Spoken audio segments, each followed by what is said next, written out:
আসসালামু আলাইকুম। আজি দুটা কল লৈছোঁ, এবাটি চুজি, পাউডাৰ মিল্ক আৰু বেকিং ছ'ডা।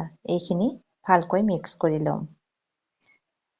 তাৰপিছতে ইয়াতে এটা কণী দি দিছোঁ, অকণমান চকলেট ভেনিলা এচেঞ্চ আৰু গুড়টো গলাই কিনে কুহুমীয়া গৰমতে এইখিনিত দি দিছোঁ। তাৰপিছত এইখিনি মই হাতেৰে ঠিক কৰি লৈছে। ইয়াতে আকৌ শুকান নাৰিকলৰ গুড়িও অকণমান দি দিছোঁ। তাৰপিছত ঢাকনিৰ সহায়ত ঢাকি ৰাখিম। তাৰপিছত উঠাই আকৌ ঘি ইয়াতে দি দিছোঁ। মই ঘিখিনি দিয়াৰ পিছত আকৌ এইখিনি ভালকৈ মিক্স কৰি ল'ম। আজি এই বেটাৰটোৰ মই পিঠা এটা বনাম আৰু এনেকৈ শাৰী এটা সৰু ঠিক কৰি লৈছোঁ। ইয়াৰ ওপৰতে দি দিছোঁ। দিয়াৰ পিছতে মই অকণমান ড্ৰাই ফ্ৰুট কাটি দি দিছোঁ।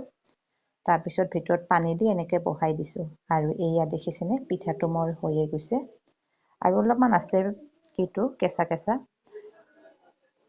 তাৰপিছত অকণমান বেটাৰ বেছি হৈছিলে, ইয়াতে দি দিলোঁ এনেকৈ বহুৱাই।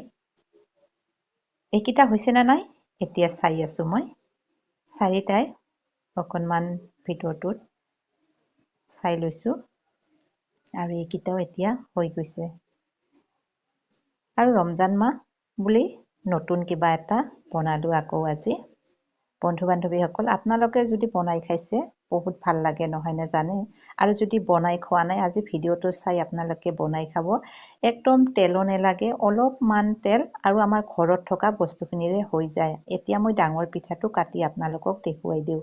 এয়া দেখিছেনে একদম ধুনীয়া কেকৰ দৰে হৈছে আৰু খাবলৈ ইমান ধুনীয়া সোৱাদ লগা হৈছিলে। মইতো খাই আপোনালোকৰ মাজত ভিডিঅ'টো লৈ আহিছোঁ।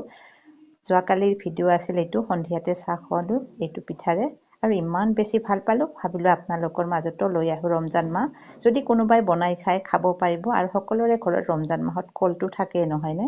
আৰু ভিডিঅ'টো চাই আপোনালোকে কেনেকুৱা পালে জনাবচোন আৰু অকণমান লাইক কমেণ্ট কৰি যাব। আজিৰ ভিডিঅ'টো ইমানেই আছিল। সকলোৱে ভালে থকা সুস্থ থকা।